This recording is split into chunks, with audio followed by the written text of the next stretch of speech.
The graduation ceremony was in 3 days, and Mrs. Mitchell's plan was finally complete. For 2 years, she had been the perfect teacher to Jake, Madison, and Tyler, the children of her daughter's tormentors. She had gained their trust, learned their secrets, and positioned herself to destroy their futures, just as their parents had destroyed Emma's. But when one of them discovered the truth, everything went wrong. Welcome to Dark Secret Stories. Before we dive into this chilling tale of a teacher's deadly revenge spanning 2 decades, tell me in the comments, do you believe the sins of the parents should be paid by their children? And if this story of calculated vengeance sends shivers down your spine, please subscribe to help us uncover more dark secrets hiding in plain sight. Mrs. Sarah Mitchell stopped at the memorial plaque every morning before first period, her fingers tracing her daughter's name. Emma Mitchell, class of 2004, gone too soon. "Good morning, baby," she whispered. "Mommy's almost done, just 3 more days." At 52, Sarah was exactly what every parent wanted. She stayed late helping students, organized college prep workshops, and had a 98% success rate, getting her AP history students into top universities. Parents fought to get their children into her classes, but hidden in her desk drawer was a manila folder labeled Project Emma. Inside were detailed profiles of 3 students, Jake Morrison, Madison Clark, and Tyler Brooks. Not their academic records, their psychological profiles, family secrets, deepest fears, and vulnerabilities. These 3 seniors had been her special project for 2 years. She had nurtured them, mentored them, became the trusted adult they confided in. They called her their school mom. What none of them knew was that their parents, Mike Morrison, Jennifer Clark, and David Brooks, had systematically tortured her daughter Emma until she couldn't take the pain anymore. 20 years ago, these 3 had been the popular kids at Lincoln High. Emma had been the quiet girl with excellent grades and few friends, the perfect target.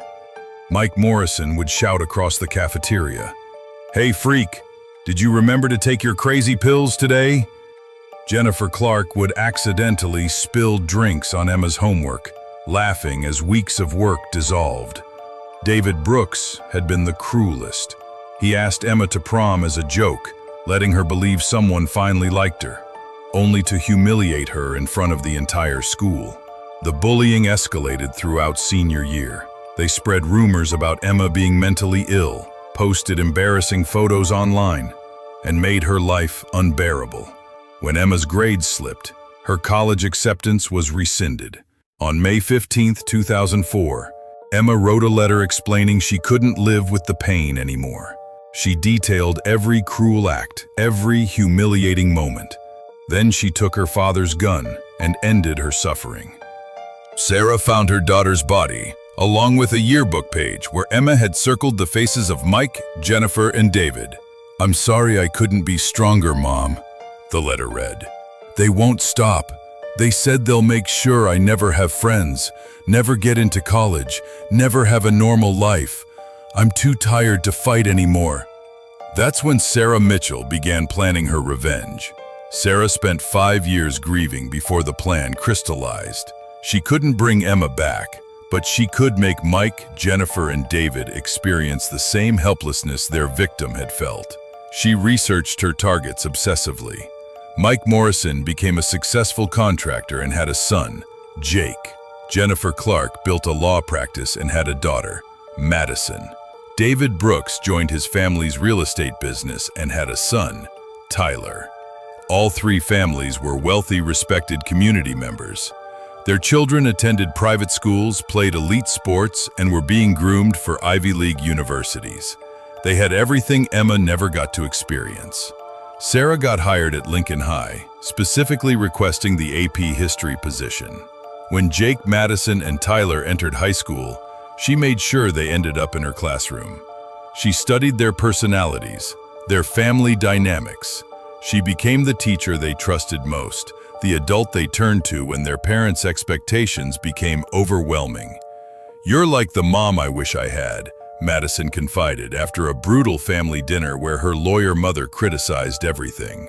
Sarah mentally cataloged another piece of ammunition. She learned that Jake struggled with anxiety but hid it from his demanding father. Madison had an eating disorder her image-conscious mother ignored. Tyler was gay but terrified to come out to his conservative family. For 2 years, Sarah documented every vulnerability while secretly accessing their college applications, recommendation letters, scholarship submissions. She knew their dreams and exactly how to destroy them. The plan was elegant in its cruelty. She would wait until the week before graduation, then systematically sabotage everything they had worked for. Anonymous tips about Jake's anxiety medication would be sent to colleges. Madison's eating disorder would be reported to health authorities. Tyler's private journal entries about his sexuality would be leaked to his father's business partners. The masterpiece would be the graduation speech. As faculty advisor, Sarah had inserted psychological triggers designed to create maximum humiliation. 3 days, Emma, Sarah whispered to the memorial plaque that Friday morning. Mommy's going to make them pay. But she didn't notice Tyler Brooks standing around the corner, having arrived early for a makeup exam, and she definitely didn't see the horror on his face as he realized what his favorite teacher had just said. Tyler had always been observant. It came from years of hiding his true self from a family that valued conformity. When he heard Mrs. Mitchell whispering to a memorial plaque about making them pay, every instinct told him something was wrong. During lunch, he went to the library and searched archived newspapers from 2004. What he found made his blood run cold. Local student takes own life after prolonged bullying. The article detailed Emma Mitchell's suicide and specifically named 3 students as her tormentors: Mike Morrison, Jennifer Clark, and David Brooks, Tyler's father. His hand shaking, Tyler continued reading. The article described years of systematic harassment that had driven a promising student to despair. It mentioned Emma's mother, Sarah Mitchell, who taught at a nearby school. The same Sarah Mitchell who now taught at Lincoln High. The same Sarah Mitchell who had taken special interest in Jake Morrison, Madison Clark, and Tyler Brooks, the children of her daughter's killers. Tyler's mind raced as he remembered conversations with Mrs. Mitchell, how she had encouraged him to open up about his family struggles, how she seemed particularly interested in his relationship with his father, how she had gained access to his personal essays and recommendation letters. She hadn't been helping him. She had been gathering intelligence. His phone buzzed with a text from Madison. "Can you meet at Jake's tonight? Mrs. M wants to do a final rehearsal for the graduation speech." Tyler stared at the message, his stomach churning. The graduation speech that Mrs. Mitchell had helped them write. The speech they would deliver in front of hundreds of people in 3 days. He realized he was looking at the endgame of a 20-year plan for revenge, and he had less than 3 days to stop it. That evening, Tyler sat in Jake Morrison's basement with his 2 closest friends, watching Mrs. Mitchell review their graduation speech. But now he saw something different in her eyes, a cold satisfaction that had nothing to do with education. "Remember, Jake, when you get to the part about overcoming obstacles, really emphasize your personal struggles," Mrs. Mitchell said warmly. "The audience needs to see your vulnerability." Tyler felt sick. She was setting Jake up to publicly reveal the anxiety issues that could destroy his college prospects. "Madison, your section about family expectations should feel raw, emotional," she continued. "And Tyler, when you discuss identity and authenticity, speak from the heart. Be completely honest about who you are." She was orchestrating their public humiliation with surgical precision. After Mrs. Mitchell left, Tyler knew he had to act. "Guys, we need to talk. I found something out about Mrs. Mitchell today. Something really bad." He pulled out printed copies of the 2004 newspaper articles. Her daughter Emma committed suicide 20 years ago. She was bullied by 3 students. The color drained from his friends' faces as they recognized their parents' names. "That's impossible," Madison whispered. "My mom never mentioned anyone named Emma Mitchell." Of course she didn't. Would you admit to driving someone to suicide? They spent the next hour going through their interactions with Mrs. Mitchell, seeing them through this new lens. Her seemingly innocent questions about family dynamics, her insistence that they share their deepest secrets, her unusual interest in their college plans. She has access to our college applications, Jake realized. She could sabotage them. She already has, Tyler said. That's why she waited until 3 days before graduation. Our futures are already destroyed. The speech is just her victory lap. Madison started crying. What do we do? Who's going to believe that perfect, caring Mrs. Mitchell is planning revenge? Tyler looked at his friends. Damaged kids from demanding families, just like Emma had been. Mrs. Mitchell had chosen them not just because of their parents' sins, but because they were vulnerable enough to destroy. We confront her, Tyler said. Tonight, they found Mrs. Mitchell in her classroom at 9 p.m., grading papers. She looked up with genuine warmth when they entered. What are you three doing here so late? Tyler stepped forward, newspaper articles in hand. We know about Emma. Mrs. Mitchell's smile didn't waver, but something shifted behind her eyes. Emma who, sweetie? Your daughter, Emma Mitchell, class of 2004, the girl our parents killed. For a long moment, Mrs. Mitchell stared at the papers. When she looked up, the mask was gone. The maternal warmth had vanished. You were always the smart one, Tyler, she said, emotionless. I should have known you'd figure it out. Jake stepped forward. How could you do this to us? We trusted you. And Emma trusted her classmates not to torture her every day for 4 years, Mrs. Mitchell replied calmly. How did that work out? Madison was crying. We didn't do anything to Emma. We weren't even born when she died. No, but you're the children of her killers. You've inherited their privilege, their opportunities, their bright futures, everything Emma never got to have. Mrs. Mitchell moved to the window. Do you know what it's like to find your only child dead because 3 sociopaths decided she wasn't worth letting live? So you decided to destroy innocent kids to make yourself feel better? Tyler challenged. Mrs. Mitchell laughed without humor. Innocent? Jake, you mock special needs kids when you think no one's looking. Madison, you spread rumors about girls who threaten your social status. Tyler, you're too weak to be honest about who you are. Each accusation hit like a blow because they contained grains of truth. What have you done to our college applications? Jake asked. What needed to be done? Anonymous tips about your various issues have been sent to admissions offices. Your recommendation letters have been edited to reflect who you really are. Tyler felt the world spinning. You've destroyed our futures. I've given you Emma's future.